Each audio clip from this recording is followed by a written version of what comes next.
So guys, अभी अपनी screen पे जो ट्रक देख रहे हो ये एक अमेरिका का ट्रक, और अब जो आप ये ट्रक देख रहे हो ये है इंडिया का ट्रक।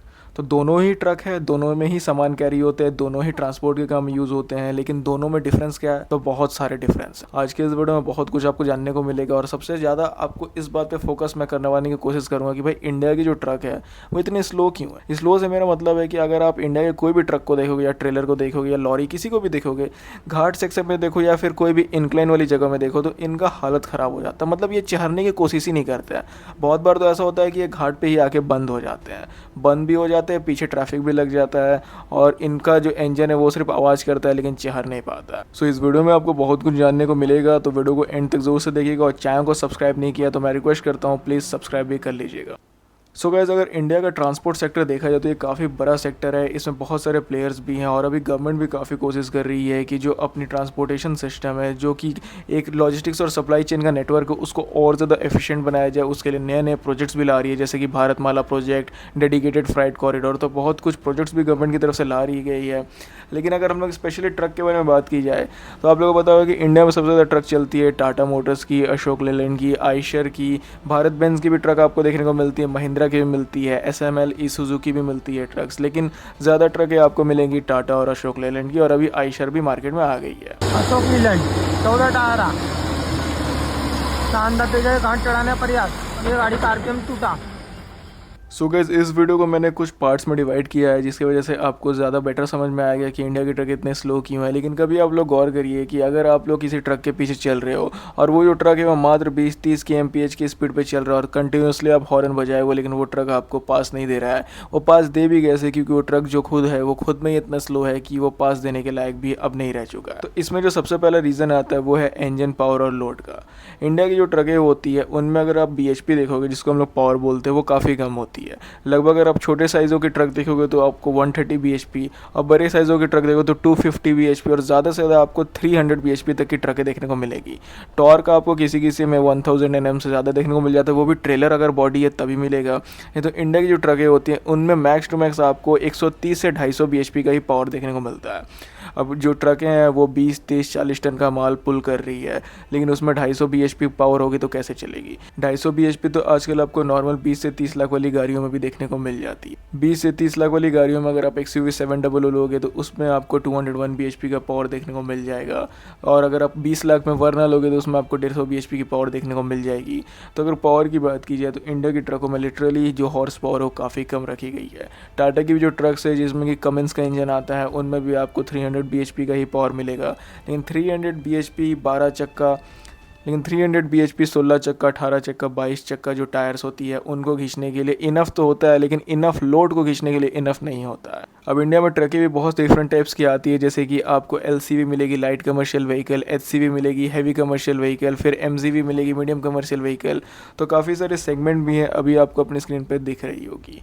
तो इंजन पावर, जैसा मैंने आपको बताया कि इंजन पावर बहुत ही कम रखा गया, और वहीं अगर US से कंपेयर किया जाए या फिर कोई भी वेस्टर्न कंट्रीज़ के ट्रक से कंपेयर किया जाए तो उनमें आराम से 400 से 500 BHP का पावर मिलता है। अगर US की ट्रक केनवर्थ को अगर मैं आपके सामने यहाँ पे लाऊं तो केनवर्थ जैसा आप लोग देख सकते हो कि ये पूरा अपने में एक घर है, इसी में जो ड्राइवर वो सोता भी है, इसी में जो AC है वो लगा हुआ है। ये एक पूरे तरीके से घर दिया गया है जो कि एक मिनी कैरवैन भी है। तो 500 BHP का पावर भी मिल जाता है, और काफ़ी अच्छे से ये सब क्लाइंब भी कर जाती है। इसीलिए आपको US में ट्रेन ट्रकें भी देखने को मिलती है, जिनमें कि एक नहीं, दो नहीं, तीन आपको कार्गो के कंटेनर्स देखने को एक साथ मिल जाते हैं। And not talking about the second reason of this list which is road and traffic condition. अब जैसे आप लोगों को पता है कि इंडिया में एक ही रोड पे गाय भी चलती है, एक ही रोड पे इंसान भी चलते हैं, एक ही रोड पे कुत्ते भी चलते हैं, उसी रोड पे कार, एम्बुलेंस, ट्रक, बाइकें सब चलती है। तो जब ऐसा रोड का कंडीशन होगा तो कहाँ से जो गाड़ी है वो फास्ट होगी। स्पेशली ट्रक्स की बात की जाए तो ट्रक्स आप लोगों को पता है कि 32 फीट, 30 फीट, 25 फीट इतने लंबे लंबे बॉडी के साथ आते हैं। तो इतना लंबा अगर गाड़ी होगा तो उनको स्पेशली जगह ज़्यादा चाहिए, तभी तो उनका जो मूवमेंट है वो फास्ट होगा। तो इंडिया में आज भी बहुत सारे हाईवेज़ है जो कि सिर्फ सिंगल लेन है, जो कि ट्रकों को उतना स्पीड से चलने के लिए इजाज़त नहीं देते हैं। हाईवेज़ पे आपको गड्ढे देखने को मिलेंगे, विलेजेस आमने सामने रहते हैं हाईवेज़ के, और डाइवर्जन आपको जहाँ तहाँ देखने को मिल जाता है। वही रोड में बाइकें भी चल रही है, वही रोड में ऑटोज़ भी चल रही है, वही रोड में ट्रैक्टर भी चल रही है, और एनिमल तो चले रहे हैं। अब बात की जाए तीसरी नंबर की रीज़न की, वो है fuel efficiency and cost saving. जैसा आप लोगों को पता है कि आज की डेट में पेट्रोल और डीजल काफ़ी एक्सपेंसिव हो गए हैं, और हमारे ड्राइवर्स को भी पता है कि अगर ज़्यादा स्पीड से ट्रक भगाएंगे तो ज़्यादा जो गाड़ी है वो तेल पिएगी।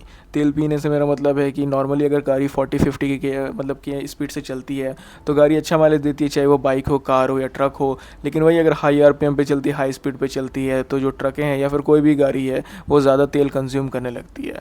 तो इसका यही मतलब है ज़्यादा स्पीड इज इक्वल टू ज़्यादा फ्यूल, और ज़्यादा फ्यूल इज इक्वल टू ज़्यादा लॉस। फ्यूल एफिशिएंसी बचाने में, कॉस्ट को कम से कम रखने में जो ड्राइवर्स हैं वो ट्रकों को धीरे चला दे ताकि उनका जो खर्चा है वो ज़्यादा ना हो पाए। So guys, now talking about the reason which is in the 4th number of this list, which is outdated trucks and driver fatigue. अब ये जो रीज़न है इसको मैंने बहुत ही अच्छी तरीके से स्टडी करके इस वीडियो में इंटीग्रेट किया है। जैसा आप लोगों को पता है कि इंडिया में आज भी जो ट्रक हैं वो 10-15 साल से पुराने हैं। बहुत सारे ट्रक आपको ऐसे देखने को मिल जाएंगे जिनमें कि आपको जो इंजन है वो काफ़ी आगे तक निकलने को दिखने को मिल जाता था। भले आज की डेट में प्रोडक्शन बंद हो गया है, लेकिन इंडिया में आराम से आपको वो सब ट्रकें देखने को मिलेंगे जो 10-10, 15, इवन 20-20, 25 साल पुरानी है, वो आज भी चल रही है। इन ट्रकों में ना ही ABS है, ना ही पावर स्टीयरिंग है, ना ही कोई मॉडर्न सेफ्टी है। अब ऑफकोर्स ये बात है कि पावर स्टीयरिंग नहीं होगी तो इतनी बड़ी जो स्टीयरिंग होती है हाइड्रोलिक वाली, उसको घुमाने में एकदम जान निकल जाता है। और कोई मॉडर्न सेफ्टी नहीं होगी, ABS नहीं होगी, तो आपको पता है कि एक्सीडेंट भी कैसे होती है। और ड्राइवर से भी बहुत ज़्यादा काम निकलवाया जाता है। ड्राइवर को भी 12-12, 14-14 घंटे चलाने पड़ते हैं, जिसकी वजह से ड्राइवर भी ईजिली थक जाते हैं। और कंपनियाँ भी क्या करती है, या फिर जो ट्रांसपोर्टर लोग भी क्या करते हैं, कोई 2 ड्राइवर रखते नहीं, रिप्लेसमेंट नहीं देते हैं, क्योंकि उनको भी खर्चा ज़्यादा आएगा।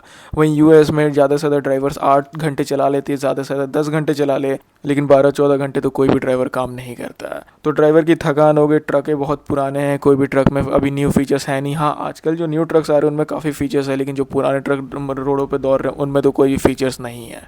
अब दोस्तों, जो 5वां रीज़न जो मैंने इस वीडियो में ऐड किया, इसके वजह से अगर कोई भी जो ट्रक ड्राइवर या कोई ट्रांसपोर्टर इस वीडियो को देख रहे हैं तो उनको काफ़ी ज़्यादा ये सही लगेगा, वो है government rules and checkpoint. कोई भी अगर आप ट्रक ड्राइवर से बात करो तो उनमें का यही शिकायत रहता है कि भाई हर RTO या फिर हर टोल प्लाजा या फिर हर बॉर्डर नाका पे उनको कुछ ना कुछ प्रॉब्लम होती है। कभी पुलिस से प्रॉब्लम होती है, कभी RTO वाले ज़बरदस्ती के लिए पैसे मांगते हैं, कभी टोल प्लाजा में उनका फास्ट टाइम में कुछ ना कुछ प्रॉब्लम हो जाता है। तो सबसे पहली बात तो गवर्नमेंट का रूल है कि भाई जो ट्रकें हैं वो इंडिया में 60 kmph से ऊपर जाएगी नहीं।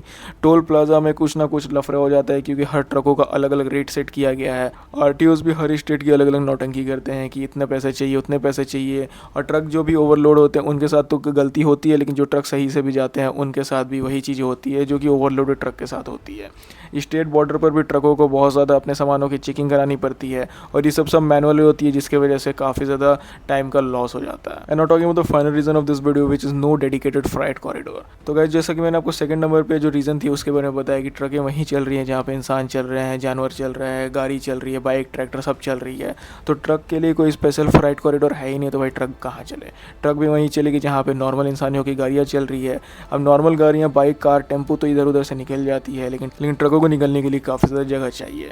तो इसी के लिए अभी गवर्नमेंट भी प्लानिंग कर रही है Bharatmala project, dedicated freight corridor. तो गवर्नमेंट भी बहुत सारे न्यू इनिशिएटिव लेके आ रही है, जिसकी वजह से हम लोग को ये देखने को मिल सकता है कि आने वाले समय में ट्रकों के लिए एक स्पेशल फ्राइट कॉरिडोर होगा, जिसमें सिर्फ ट्रकें चलेंगी और जिसमें कोई गाड़ियाँ दूसरी नहीं चलेगी, जिसकी वजह से जो मूवमेंट है गुड्स का वो फास्ट हो सकता है और हम लोगों को सही टाइम पे अपनी सामान की डिलीवरी मिल सकती है।